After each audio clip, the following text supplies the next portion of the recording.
setiap orang yang berada di Tiongkok, baik warga negara Tiongkok maupun orang luar, itu warga negara asing hmm, harus pakai ini, Mas. ya, Ini masuk misalnya ke kantor kepolisian, imigrasi, mereka cek ke museum kayak gitu, mereka cek tuh. ya. Nah, ini kan seperti inilah yang mereka jalankan sehingga bisa mereka menekan angka gitu loh. Angka yang besar lama-lama menyusut gitu. Di level polisinya ada, kemudian diimplementasinya juga jalan ya. Betul. Jadi sanksinya juga ya. Dengan pemerintah Cina mengeluarkan peraturan seperti ini, masyarakatnya juga mengikuti. Walaupun ada beberapa orang yang tidak memakai misalnya. Tapi itu memang mereka jadi malu sendiri sebenarnya juga. Tapi lebih banyak yang pakai lah dibandingin yang tidak pakai. Kemudian kalau di Indonesia nih, seperti yang saya bilang tadi, reaksi masyarakat kan bermacam-macam. Ada yang sedikit cemas, ada yang cemas, ada yang cuek. Nah, ini juga dipengaruhi oleh serangan informasi yang terlalu kencang dari berbagai arah, sehingga mungkin masyarakat juga bingung. Nah, bagaimana media-media di Tiongkok dalam situasi pandemi ini memberitakan hal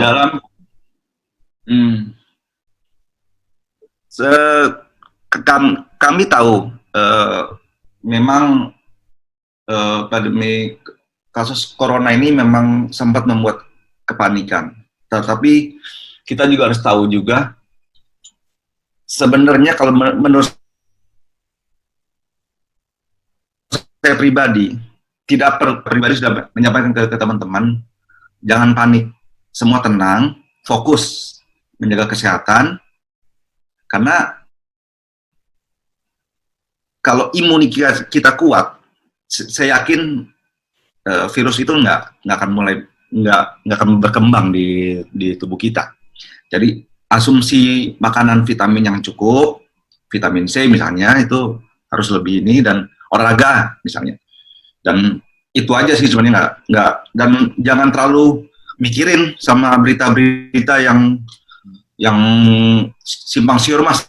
Ya. Itu menurut saya sih, ya saya pun sebagai orang media ya gitu, agak lucu melihatnya gitu, dan saya juga tidak melihat berita lah gitu. Kami hanya mendengarkan satu arah dari KJRI untuk himbauan harus seperti apa. Karena kalau saya mencoba bertemu dengan teman-teman WNI, saya biasa dipanggil Babe. Be ini gimana? Udah, jangan panik, fokus aja gitu. Fokus, jaga kesehatan, minum vitamin. Kalau semuanya panik, justru akan bikin drop, Mas, stamina kita gitu sih. Jadi, dan itu lebih mudah masuk virusnya gitu. Kuasa media juga ya. Iya, saya rasa media berpengaruh besar dalam hal membuat situasi seperti ini ya. Ya. Nah, Bang Jali, jarak antara Shanghai dan Wuhan itu kan kurang lebih sekitar 800 km ya. Betul. Ya, Jakarta Surabaya lah ya.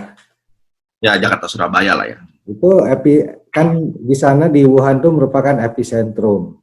Nah, kalau di Shanghai sendiri suasananya perbedaannya seperti apa? Kalau di sini kan Jakarta terasa, kemudian Surabaya juga mulai terasa.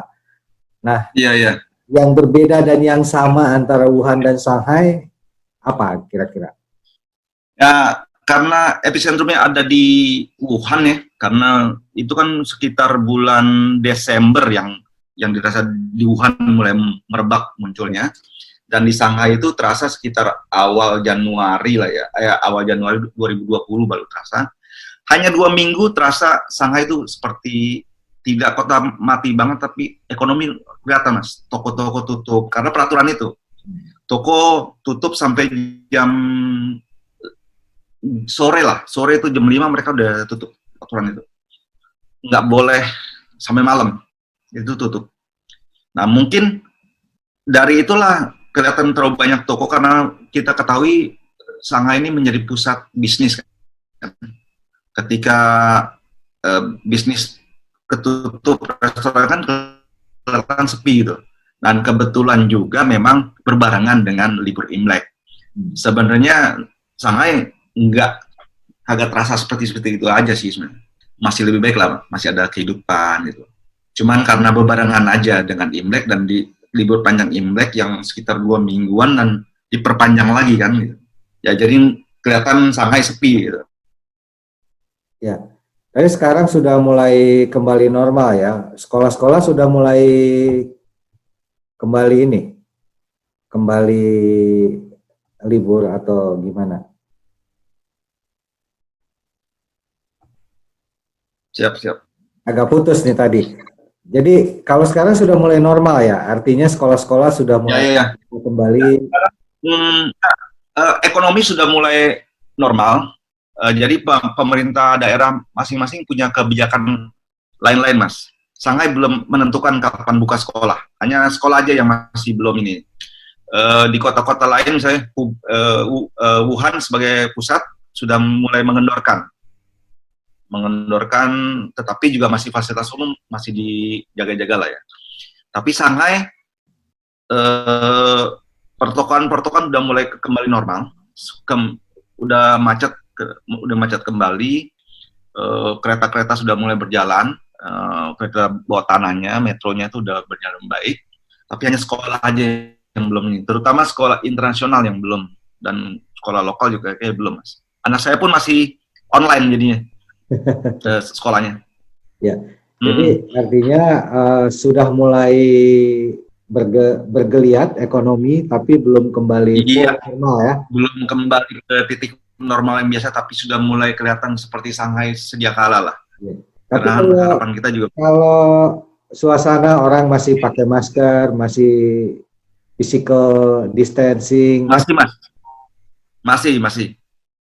banget, karena itu kan emang himbauannya hampir sama ya, keluar pakai masker, mengurangi aktivitas di luar, jangan, kalau seperlunya aja, misalnya belanja atau apa aja, itu masih digunakan. Bahkan kadang-kadang misalnya petugas metro itu yang kereta bawah tanah, kalau kita tidak pakai masker, mereka negur, Mas.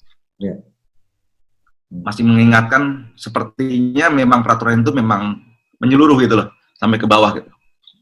Sampai misalnya tetangga, kalau kita bersebelahan gitu, pakai masker ya, kita bisa kena sih, ditegur gitu.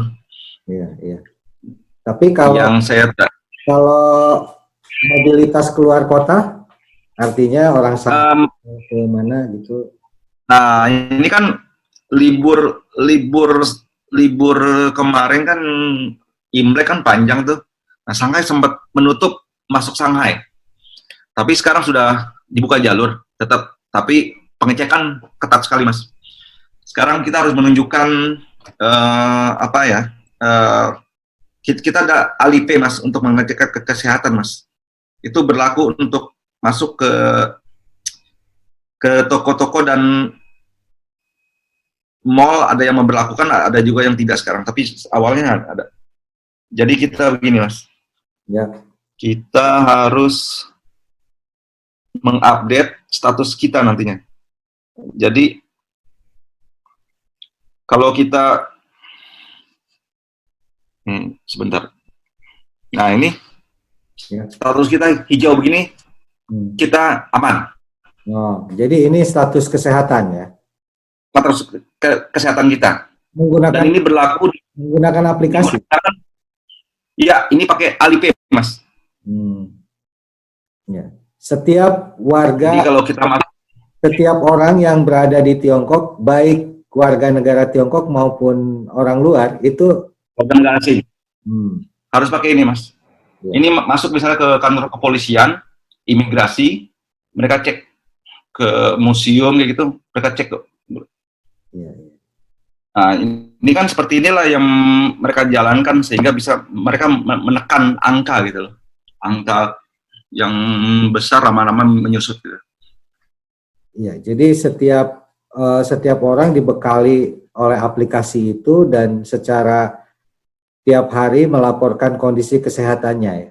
Iya, jadi kalau kita masuk ke dalam, misalnya kita mau ke gedung perkantoran, nanti ada petugas di bawah, kita harus nunjukin aplikasi ini.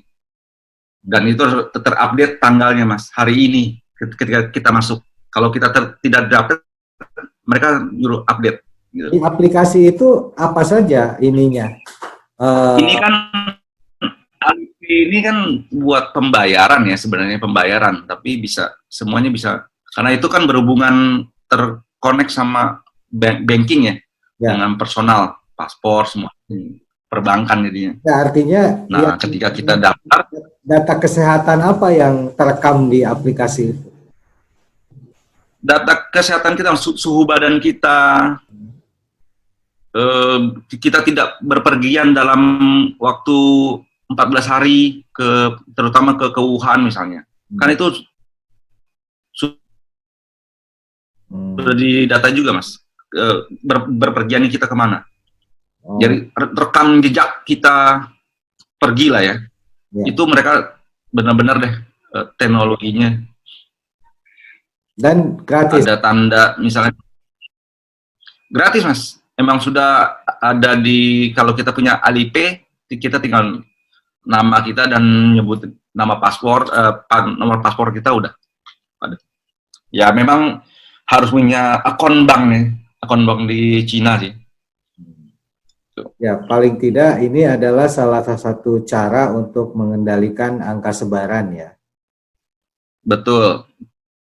Betul.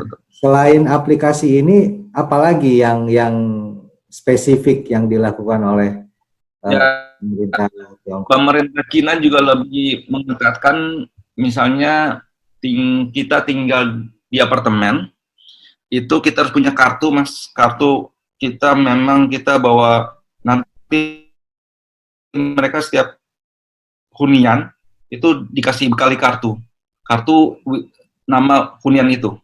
Jadi perkumpulan apa ya, perkumpulan penghuni lah ya, itu mengeluarkan kartu, Mas. Setiap penghuni itu punya kartu, nanti kalau masuk harus nunjukin kartu itu. Kalau nggak punya kartu, itu nggak bisa masuk. Ya. Jadi kartu itu mudah didapat sebenarnya. Jadi kayak lapor diri lah ke hunian itu, gitu. Ya, ya.